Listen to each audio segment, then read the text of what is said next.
नमस्कार। आज अपने ट्वेल्थ पॉलिटिकल साइंस के दूसरे अध्याय नीति निर्देशक तत्व के बारे में चर्चा करेंगे। तो नीति निर्देशक तत्व है वो भारतीय संविधान के भाग 4 अनुच्छेद 36 से 51 के बीच में इनका वर्णन दिया गया है और काफ़ी मोस्ट इम्पॉर्टेंट अपना टॉपिक है ये अपने इस पॉलिटिकल साइंस की ट्वेल्थ के अंदर। तो अपने शुरू करते हैं, इसी चैप्टर को आगे बढ़ाते हैं। तो सबसे पहले बात आती है नीति निर्देशक तत्वों की। तो एक तो याद रखने वाली बात यही है सबसे पहले तो कि संविधान के भाग 4 और अनुच्छेद 36 से 51 के मध्य इनका उल्लेख किया गया है।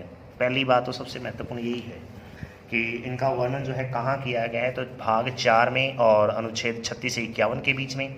उसके बाद में है इनकी स्थापना का उद्देश्य मुख्य तौर पे क्या है, लोक कल्याणकारी राज्य की स्थापना करना। ये बहुत महत्वपूर्ण है। सीधा प्रश्न पूछा जाता है कि नीति निर्देशक तत्वों को क्यों लागू किया जाता है, तो याद रखेंगे राज्य को लोक कल्याणकारी बनाने के लिए इनका मुख्य इनका उद्देश्य रखा गया है। और एक खास बात यह है कि इन्हें न्यायालय द्वारा सख्ती से लागू नहीं किया जा सकता, यानी इन्हें राज्य न्यायालय वो शक्ति से, जिस तरीके से अपने मौलिक अधिकार हैं वो शक्ति से लागू करवाए जा सकते हैं राज्य द्वारा, यदि किसी व्यक्ति के अधिकारों का हनन होता है तो। लेकिन यदि नीति निर्देशक तत्वों का हनन होता है तो उस पर न्यायालय कोई सख्ती से उसको लागू नहीं कर सकता। कारण ये है क्योंकि ये राज्य के पास उपलब्ध संसाधनों पर निर्भर करते हैं। अर्थात यदि राज्य के पास कोई संसाधन है तो वो इन नीति निर्देशक तत्वों का लागू करेगा, अन्यथा वो इनको पेंडिंग छोड़ सकता है आने वाले समय के लिए। तो जरूरी नहीं है कि वो इनको लागू करेगा ही। तो ये एक महत्वपूर्ण बात है, इसलिए ये वाद योग्य विषय नहीं है। पेपर में प्रश्न आता है कि नीति निर्देशक तत्व न्यायालय में वाद योग्य विषय नहीं है, क्योंकि नीति निर्देशक तत्वों को लागू नहीं किया जा सकता राज्य द्वारा, न्यायालय द्वारा सख्ती से लागू नहीं किया जा सकता। कारण ये है क्योंकि ये राज्य के पास उपलब्ध संसाधनों पर निर्भर करते हैं। ये कारण पूछा जाता है कि क्यों नहीं इनको लागू कर सकते, तो फिर सीधी सी बात ये है कि राज्य के पास संसाधन उपलब्ध हैं तो राज्य इनकी व्यवस्था करेगा, अन्यथा इनकी व्यवस्था को वो पेंडिंग यानी उनको एक प्रकार से स्थगित कर सकता है आगे के लिए। उसके बारे में बात आती है इसके अनुच्छेद 36 से लेकर और 51 के बीच में इनका वर्णन है। तो क्या क्या महत्वपूर्ण बातें हैं उनके बारे में बारी बारी से बात करते हैं। सबसे पहले बात आती है अनुच्छेद 36 की और अनुच्छेद 37 की। तो इन दोनों अनुच्छेदों में नीति निर्देशक तत्वों की परिभाषाओं का उल्लेख दिया गया है कि नीति निर्देशक तत्व क्या होते हैं, उसकी परिभाषा का एक प्रकार से उल्लेख इन नीति निर्देशक तत्वों में दिया गया है। उसके बाद में बात आती है अनुच्छेद 38 की। तो राज्य द्वारा लोक कल्याणकारी कार्य करने से संबंधित एक प्रकार से ये अनुच्छेद है कि राज्य लोक कल्याणकारी कार्य करेगा। फिर अनुच्छेद 39 की बात करें तो अनुच्छेद 39 में कुछ एक खास बातें हैं जो याद रखने योग्य हैं यहाँ पर। तो वो ये है, सबसे पहले अनुच्छेद 39 में क्या लिखा हुआ है कि जीवन निर्वाह के लिए आजीविका के संसाधन उपलब्ध करवाना राज्य का उद्देश्य है, राज्य का मुख्य कर्तव्य है। सीधी सी बात ये है कि राज्य के पास यदि संसाधन उपलब्ध हैं तो वो ऐसा एक प्रकार से आजीविका के साधन उपलब्ध करवाएं जो जीवन निर्वाह के लिए अनिवार्य होते हैं, जैसे रोटी, कपड़ा, मकान से संबंधित जो महत्वपूर्ण बातें हैं। अपने APL और BPL कार्डधारी लोगों को जिस तरीके से राशन उपलब्ध करवाया जा रहा है वर्तमान की इस लॉकडाउन की कंडीशन में भी, तो वो भी इसी के अंतर्गत एक प्रकार से आ सकता है। उसके बाद में धन का केंद्रीकरण रोकना। बहुत सारे बिजनेसमैन या बहुत सारे ऐसे हम देखते हैं कि बड़े उद्योगपतियों द्वारा अपने आप में धन को केंद्रित किया जाता है, तो उस धन के केंद्रीकरण को रोकना अपने आप में राज्य का मुख्य उद्देश्य होता है। फिर है स्त्री और पुरुषों को समान कार्य के लिए समान वेतन एक प्रकार से प्रदान करना, ये भी राज्य का एक प्रकार से मुख्य उद्देश्य है लोक कल्याणकारी खास तौर पर राज्य को बनाने के लिए। फिर बात आती है अनुच्छेद 39 कै की, काफ़ी इंपॉर्टेंट है। अनुच्छेद 39 के अंदर ये 3 महत्वपूर्ण बातें हैं और उसके बाद में 39 कै 39A बोल सकते हैं इसको, या अनुच्छेद 39 कै बोल सकते हैं। इसमें बहुत ही महत्वपूर्ण ये अपने आप में एक बात हो जाती है। वो क्या है कि समान न्याय व्यवस्था और विधिक सहायता उपलब्ध कराना, सभी लोगों को समान न्याय उपलब्ध हो और विधिक सहायता अर्थात कानूनी रूप से सबको सहायता उपलब्ध हो, ऐसा राज्य द्वारा प्रयास किया जाएगा। ये एक प्रकार से 39 कै के अंतर्गत महत्वपूर्ण बात है जो याद रखने योग्य है। उसके बाद में मोस्ट इम्पोर्टेंट जो बात वो आती है वो क्या है, अनुच्छेद 40 की। पेपर में सीधा पूछा जाता है ग्राम पंचायतों के गठन से संबंधित अनुच्छेद कौन सा है। तो अनुच्छेद 40 में ये लिखा हुआ है कि राज्य ग्राम पंचायतों का गठन करेगा। जरूरी नहीं है ये, क्योंकि पहले बोल चुके हैं कि एक अपने आप में राज्य केंद्र पंचायतों का होना, जिस तरीके से प्रांतों में हम देखते हैं कि ऐसा होना जरूरी है, ऐसा नहीं है। राज्य के पास संसाधन उपलब्ध है तो वो करवा सकता है, अन्यथा उसको जो है आगे भी खिसका सकता है। जैसे चुनावों में होता रहा है, वर्तमान में बहुत से जो है जिलों में हमने देखा कि चुनावों को आगे खिसकाया गया है किन्हीं कारणों से, है ना। तो अब वर्तमान में जो लॉकडाउन की स्थिति है कोरोना वायरस को लेकर, तब भी जो है एक प्रकार से बहुत सारे जो है चुनाव अपने आप में थोड़े से पेंडिंग कर दिए गए हैं, आगे खिसकाए गए हैं। तो सीधी सी बात है, उपलब्ध संसाधनों पर निर्भर है। तो इसीलिए लिखा हुआ है कि ग्राम पंचायतों का गठन अपने आप में नीति निर्देशक तत्वों के अंतर्गत आता है। और काफ़ी इंपॉर्टेंट जो है बात हो जाती है ये ग्राम पंचायतों के जो है गठन की बात करें तो इसमें जो है हमने देखा है 93वां और 73वां और 74वां संविधान संशोधन। 73वां संविधान संशोधन जो कि पंचायती राज से संबंधित है और 74वां संविधान संशोधन जो कि अपने आप में नगरीय स्वशासन से संबंधित है, वो इन्हीं पंचायतों के गठन से संबंधित जो है एक प्रकार से संशोधन माने जाते हैं। 73वां और 74वां।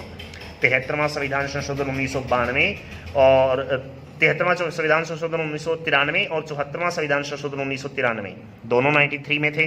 तो बहुत महत्वपूर्ण जो एक प्रकार से ये अनुच्छेद माने जाते हैं।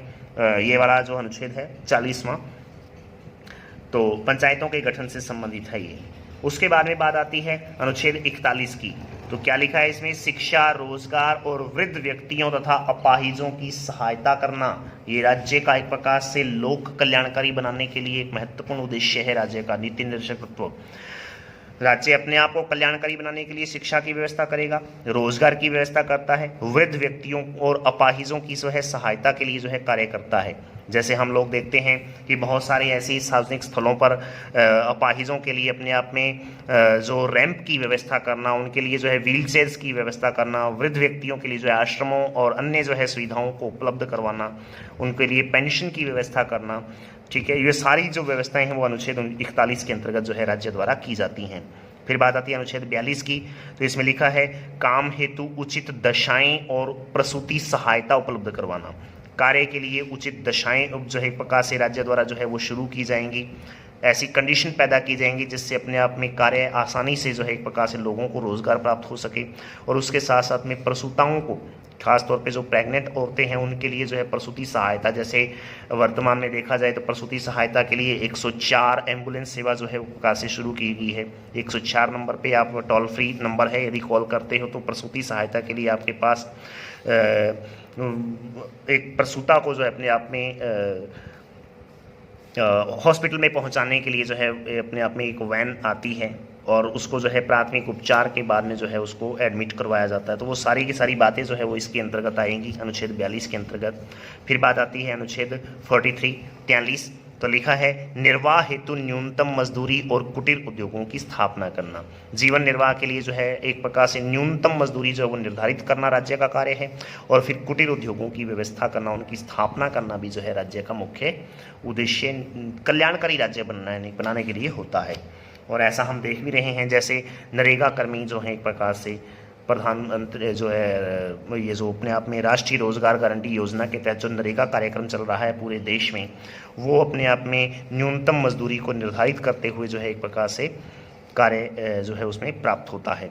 तो वो अपने आप में इस अनुच्छेद के अंतर्गत आएगा। यहाँ एक महत्वपूर्ण बात आ जाती है अनुच्छेद 41 कै की। वो क्या है? औद्योगिक प्रबंधन में मजदूरों की भागीदारी सुनिश्चित होनी चाहिए। स्पष्ट तौर पे ये है कि किसी भी प्रकार के उद्योग में यदि कोई व्यक्ति कार्यरत है, कोई कर्मचारी कार्यरत है, कोई मजदूर कार्यरत है, तो उसके लिए उसकी जान माल का पूरी की पूरी जिम्मेदारी उस उद्योग के कर्मचारी, उस उद्योग के जो है अपने आप में प्रबंधक की होगी। प्रबंधन कमेटी जो है उसकी जो है एक प्रकार से उसकी जिम्मेदारी होगी। तो अपने आप में सीधी सी बात यह है, उद्योगों में मजदूरों का भी जो है एक प्रकार से कुछ भागीदारी, उनकी हिस्सेदारी होगी, ये सुनिश्चित की जाएगी राज्य द्वारा। अनुच्छेद 43 कै के अंतर्गत पेपर में आने वाला प्रश्न है, काफ़ी इंपॉर्टेंट है। कंपटीशन के लिहाज से भी देखें तो बहुत महत्वपूर्ण जो है बातें हो जाती हैं, ये थोड़ा याद करेंगे इसको। उसके बाद में बात आती है अनुच्छेद 44 की। तो लिखा है सभी नागरिकों के लिए समान संहिता का निर्माण करना, अर्थात सभी नागरिकों के लिए समान कानून व्यवस्था जो है अपने आप में लागू करना इस अनुच्छेद के अंतर्गत जो है आता है, अनुच्छेद 44 में। फिर बात आती है अनुच्छेद 45।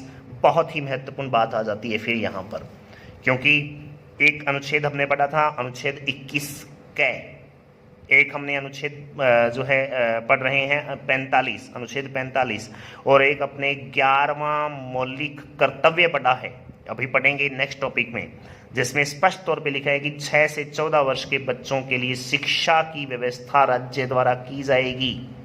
राज्य ऐसी व्यवस्थाएं, ऐसी कंडीशन पैदा करेगा जिससे 6 से 14 वर्ष के बच्चों को निःशुल्क और अनिवार्य शिक्षा प्राप्त हो, वो भी अपने आप में नीति निर्देशक तत्वों के अंतर्गत राज्य का लोक कल्याणकारी बनाने का एक प्रयास होता है। और जो कि अपने आप में महत्वपूर्ण बात यह है कि ये 6 से 14 वर्ष के बच्चों की शिक्षा की जो व्यवस्था है वो तीनों जो है फॉर्मेट में, तीनों जो है एक प्रकार से प्रावधानों में आ रही है। नीति निर्देशक तत्वों में भी हम देखें अनुच्छेद 45 के तहत 11वें मौलिक कर्तव्य के तौर पे हम मूल कर्तव्यों में भी पढ़ेंगे, और उसके पहले जो है हमने 21 कै पढ़ा है, जिसमें स्पष्ट तौर पे लिखा है कि 6 से 14 वर्ष के बच्चों को निःशुल्क और अनिवार्य शिक्षा का अधिकार दिया जाएगा। मौलिक अधिकारों में भी हमने इस चीज़ को पढ़ा है, इसलिए मोस्ट इंपॉर्टेंट बात है अनुच्छेद 45, याद रखने वाली बात है। फिर बात आती है अनुच्छेद 46 की, तो लिखा है कि राज्य अनुसूचित जाति, जनजाति और दुर्बल वर्ग के लोगों को विशेष सावधानी से संरक्षण जो है देगा, यानी उनको संरक्षण जो है दिया जाएगा, उनको संरक्षित किया जाएगा। अनुसूचित जाति, जनजाति और दुर्बल जो है वर्ग के जो है लोगों को विशेष सुविधाएं जो है प्रदान की जाती हैं, चाहे उनके आरक्षण से संबंधित हों, चाहे उनकी जो है एक प्रकार से रोजगार से संबंधित हो, वो सारी चीज़ें। जी हाँ, उसके बारे में अनुच्छेद 47 की बात करें तो पोषाहार और उन्नत जीवन स्तर उपलब्ध करवाना जो है एक प्रकार से मुख्य कार्य होता है इसका। पोषाहार और उन्नत जीवन स्तर जो है वो उपलब्ध करवाना भी राज्य का मुख्य कार्य है। फिर एक महत्वपूर्ण जो है बात अगले अनुच्छेद में आ रही है, अनुच्छेद 48। कृषि और पशुपालन का संरक्षण करना या उनका संगठन करना अपने आप में राज्य का कर्तव्य है। जैसे वर्तमान की कंडीशन में भी देखा जाए, लॉकडाउन की व्यवस्था में यदि कृषि पर कहीं किसी प्रकार की जो है वो उस पर बंधन बहुत कम रखा गया है, बंदिश बहुत कम रखी गई है कि आप जो है अपनी फसल की कटाई और उनकी जो है एक प्रकार से सार संभाल कर सकते हैं। नेक्स्ट जो खरीफ की जो फसल जो बोने का जो व्यवस्था है उसको भी जो है आप सुचारू रूप से जारी रख सकते हैं। खाद बीज की आदि जो दुकानें हैं उनको जो है लॉकडाउन की इस कंडीशन में भी जो है उनको खोले रखा है। तो अपने आप में कृषि और पशुपालन से संबंधित जो व्यवस्थाएं हैं उनका संगठन करना अपने आप में इसके अंतर्गत आता है। बहुत महत्वपूर्ण जो है टॉपिक है ये अपने आप में अनुच्छेद 48। और इसी जो है अनुच्छेद में एक अनुच्छेद है अनुच्छेद 48 कै, ये सबसे इंपॉर्टेंट जो है अपने आप में माना जा सकता है इन दोनों में यदि देखा जाए। पर्यावरण और वन्य जीव संरक्षण करना अपने आप में इस अनुच्छेद का जो है उद्देश्य रखा गया है, इसमें लिखा गया है। स्पष्ट तौर पे ये है कि अपने देश में जिस तरीके से आखेट निषिद्ध क्षेत्र हैं, आरक्षण क्षेत्र हैं, अपने आप में वन्य जीवों के लिए जो बनाए गए हैं, खास तौर पे 48 कै में जो है स्पष्ट लिखा है कि पर्यावरण और वन्य जीवों का संरक्षण किया जाएगा। जिस तरीके से हम देखते हैं कि वन्य जीव अभ्यारण्य और राष्ट्रीय उद्यान और उसके अलावा आखेट निषेध क्षेत्र वगैरह जो है अपने आप में वनों को और वन्य जीवों को संरक्षण करने के लिए, पर्यावरण को बढ़ावा देने के लिए जो तैयार किए जाते हैं वो सारे के सारे इस अनुच्छेद के अंतर्गत आते हैं। अनुच्छेद 48 कै में इंपॉर्टेंट बात है, ये याद रखने योग्य है। फिर बात आती है अनुच्छेद 49 की, तो स्पष्ट तौर पर लिखा है कि राष्ट्रीय स्मारकों का संरक्षण करना इसका मुख्य उद्देश्य है। कि राष्ट्रीय स्मारक यानी जैसे अशोक स्तंभ अपना जो है राष्ट्रीय स्मारक या राष्ट्रीय स्तंभ माना जाता है, वो बहुत महत्वपूर्ण है। और उस जैसे उसकी रक्षा करना, उसके अलावा ताजमहल अपने जो है विश्व के 7 महत्वपूर्ण आश्चर्यों में जो है गिना जाता है, उनकी सुरक्षा करना। उसके अलावा अपने देश में जितने भी इस तरीके के जो राष्ट्रीय स्मारक बने हुए हैं, राष्ट्रीय जो एक प्रकार से धरोहरें हैं हमारी, उन धरोहर को बचाना अपने आप में राज्य का उद्देश्य जो है मुख्य कर्तव्य है और अपने आप में उनका संरक्षण करना राज्य का दायित्व बनता है, जो अनुच्छेद 49 में लिखा हुआ है। जी हाँ, तो ये भी एक इम्पॉर्टेंट जो है बात आती है यहाँ पर जो याद रखने योग्य है। इसके अलावा अदर जो अपने यदि बात करें तो वो भी अपने आप में अनुच्छेद 2 महत्वपूर्ण और बच जाते हैं, जिनमें एक महत्वपूर्ण बात ये है कि सबसे पहले जो है बात आती है अनुच्छेद 50 की। तो इसमें लिखा है न्यायपालिका को कार्यपालिका से पृथक करना राज्य का उद्देश्य होगा। क्योंकि यदि न्यायपालिका कार्यपालिका के अंतर्गत कार्य करेगी तो वो न्याय संबंधी जो है अपने महत्वपूर्ण निर्णय लेने में असमर्थ हो जाएगी। हमारे देश में व्यवस्थापिका कानून बनाती है, कार्यपालिका उन कानूनों को लागू करती है और न्यायपालिका उन कानूनों पर न्याय करती है। और यदि न्यायपालिका पर कार्यपालिका का और व्यवस्थापिका का यदि नियंत्रण हो जाए तो न्यायपालिका अपने आप में अपना स्पष्ट निर्णय, स्पष्ट न्याय जो है वो नहीं कर पाएगी। इसलिए इसको अपने आप में कार्यपालिका से पृथक रखने का प्रयास किया गया है और राज्य ऐसा करेगा भी, ताकि लोगों को स्पष्ट तौर पे अच्छा और उचित न्याय प्राप्त हो सके। जी हाँ, फिर मोस्ट इंपॉर्टेंट बात फिर आ जाती है, वो ये है अनुच्छेद 51 के अंतर्गत अंतर्राष्ट्रीय शांति और विदेश नीति का निर्धारण करना राज्य का उद्देश्य है। भारत की विदेशों के साथ जो भी अपने आप में महत्वपूर्ण जो विदेश नीतियां हैं, उन विदेश नीतियों और ख़ास तौर पे अंतर्राष्ट्रीय शांति को स्थापित करने के लिए जो है अपने आप में ये लागू की जाती हैं। यहाँ एक खास बात ये है, जैसे हमने पढ़ा है पंचशील के सिद्धांत, जो कि चाइना के साथ भारत के प्रधानमंत्री जवाहरलाल नेहरू जी ने जो अपने आप में जो भारत के पहले प्रधानमंत्री थे, उन्होंने अपने आप में पंचशील के सिद्धांतों का उल्लेख किया है। वो अंतर्राष्ट्रीय शांति को बढ़ाने के लिए है। आज के परमाणु युग में जिस तरीके से आतंकवाद लगातार बढ़ता जा रहा है, उसकी जो है अपने आप में भर्त्सना जो है भारत सरकार जो है हमेशा करती रही है। भारत का संविधान, भारत के लोग, भारत की जनता हमेशा करती रही है। वो जो है अपने आप में अंतर्राष्ट्रीय शांति को बढ़ाने और उसके साथ साथ में विदेश नीति का निर्धारण करने की जो बात है, वो अनुच्छेद 51 में नीति निर्देशक तत्वों के अंतर्गत आती है।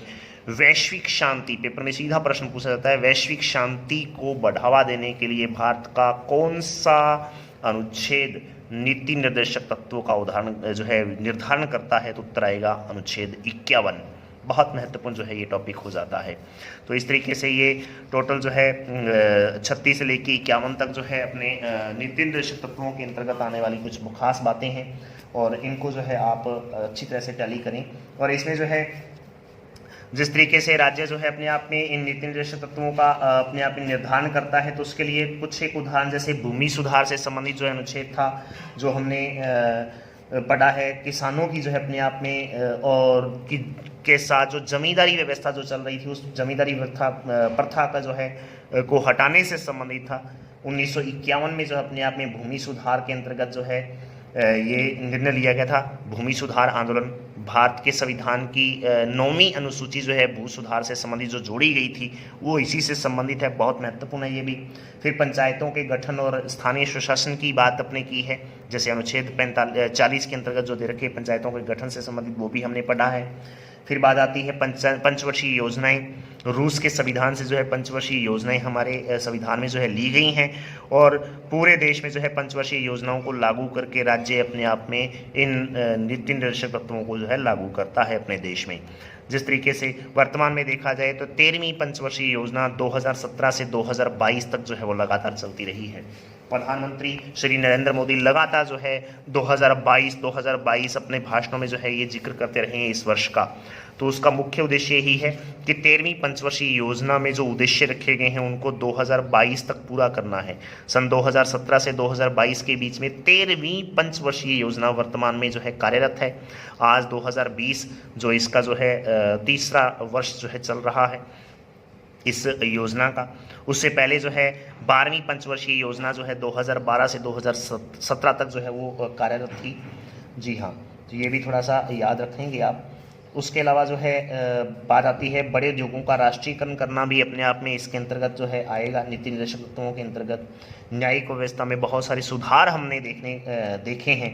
अनिवार्य और निःशुल्क प्राथमिक शिक्षा जो है अनुच्छेद 45 में हमने पढ़ी लिया है, वो भी अपने आप में किया है राज्य सरकारों ने भी और केंद्र सरकार ने भी। CBSE और जो अपने राज्य बोर्ड्स के जो है स्कूलों के अंतर्गत हमने ये सब देखा है। और संपत्ति के अधिकार पर जो है भी कुछ चर्चा जो की है, समान कार्य के लिए समान वेतन और उसके अलावा जो है न्यूनतम मजदूरी, ये सारी चीज़ें जो है अपने आप में उसके अंतर्गत आती हैं। समान कार्य के लिए समान वेतन की जो बात है, जी हाँ, ये सब जो है नीति निर्देशक तत्वों के अंतर्गत राज्य सरकारों और केंद्र सरकार द्वारा किए गए कुछ महत्वपूर्ण कार्य हैं। जी हाँ, तो इसके लिए जो है मेन जो बात है वो तो अपने यहाँ कंप्लीट होती है। अब यहाँ पर एक महत्वपूर्ण बात जो है वो ये है कि इसके कुछ एक क्वेश्चन हैं जो हमें याद रखने हैं, और वो क्वेश्चन जो है इस तरीके से मैं रिपीट कर देता हूँ फटाफट। सबसे पहला जो क्वेश्चन थोड़ा फास्टली लिखने का प्रयास किया मैंने, तो समझेंगे आप। पहला प्रश्न है, संविधान के किस भाग में नीति निर्देशक तत्वों का उल्लेख या वर्णन किया गया है?